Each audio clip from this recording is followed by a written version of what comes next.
Em vez do culto, temos a prece, que é o mais belo dos diálogos, o mais íntimo, o mais simples e, ao mesmo tempo, o mais sublime. Pela prece sincera, pensamos em Deus numa evocação de pedido, de agradecimento ou de glorificação.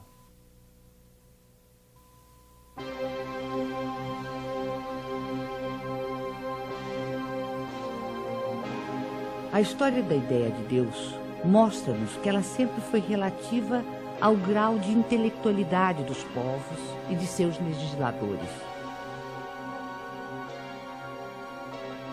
Na antiguidade, Júpiter empunhava o raio, Apolo conduzia o sol, Netuno senhoreava os mares, mas se de um lado a ignorância havia humanizado Deus, a ciência lhe confere dimensão mais inteligente e, portanto, mais próxima dos atributos da divindade.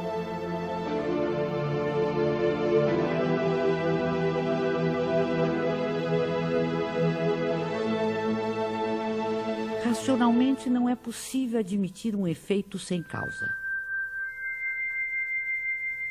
Olhando o universo imenso, a ordem e harmonia a que obedece a marcha dos mundos inumeráveis, olhando ainda os seres da natureza, o reino vegetal e os minerais, com suas admiráveis variedades,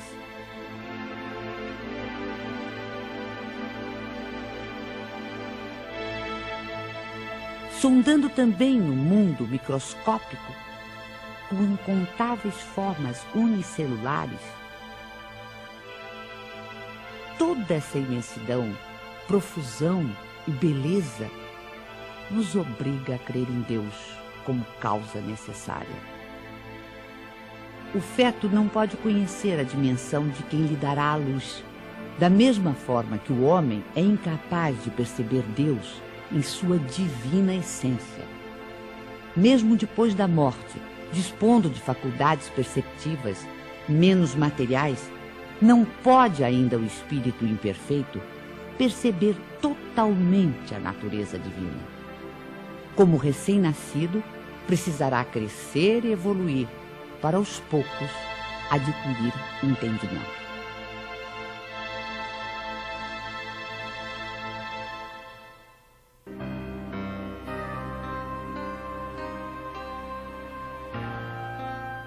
No estágio evolutivo em que se encontra, é pelo sentimento, mais do que pelo raciocínio, que o homem pode compreender a existência de Deus.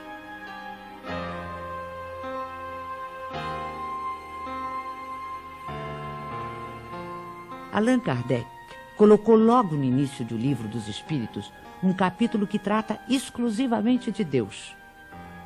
Com isso, pretendeu significar que o Espiritismo tem na existência de Deus o seu princípio maior.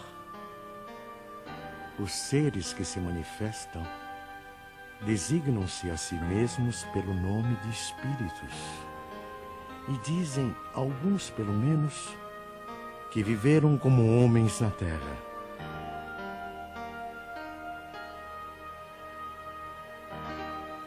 Os principais ensinamentos que eles nos transmitiram.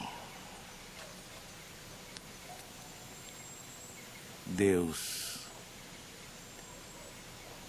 é eterno, imaterial, imutável, único, todo-poderoso, soberanamente justo e bom.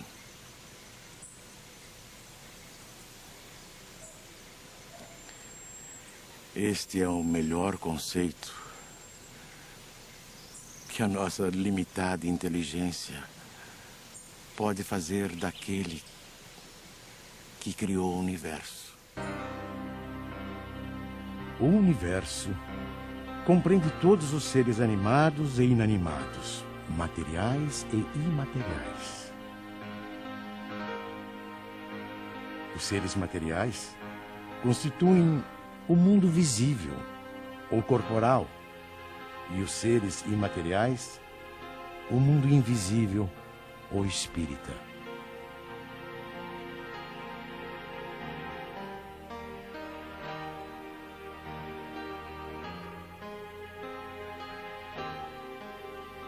O mundo espírita é o mundo normal, primeiro, eterno.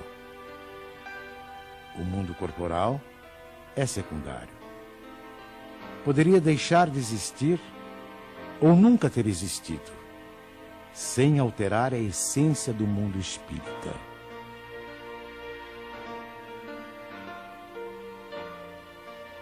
Os espíritos revestem temporariamente um invólucro material, perecível, e sua destruição pela morte os devolve à liberdade. Entre as diferentes espécies de seres corporais, Deus escolheu a espécie humana para a encarnação dos espíritos que chegaram a um certo grau de desenvolvimento.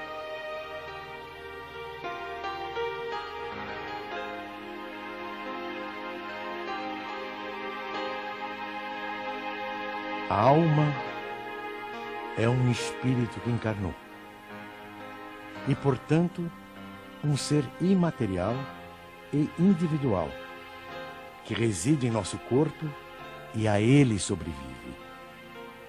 Antes de se unir ao corpo, a alma é um dos seres inteligentes que povoam o mundo invisível.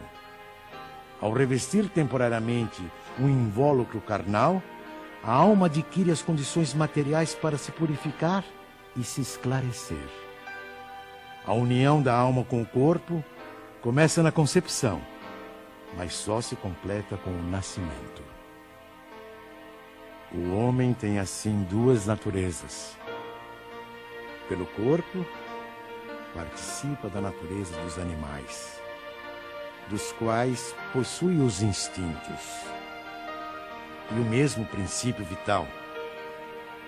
Pela alma, participa da natureza dos espíritos. O perispírito é uma espécie de laço semimaterial que une corpo e espírito. É preciso que seja assim, para que os dois possam se comunicar um com o outro. A morte é a destruição da parte mais grosseira. O espírito conserva o corpo etéreo, invisível para nós no seu estado normal, mas que ele pode tornar eventualmente visível e mesmo tangível, como se verifica nos fenômenos de aparição. O espírito não é, portanto, um ser abstrato, que só o pensamento pode conceber. É um ser real e definido. As diferentes encarnações ou existências corpóreas do espírito são sempre progressivas e jamais regressivas. Mas a rapidez do seu progresso depende dos esforços que ele faça para chegar à perfeição. A vida terrena seria assim uma espécie de escola, em que os alunos, embora nunca regridam às séries anteriores, são obrigados a repetir de ano até compreenderem o que lhes foi ensinado.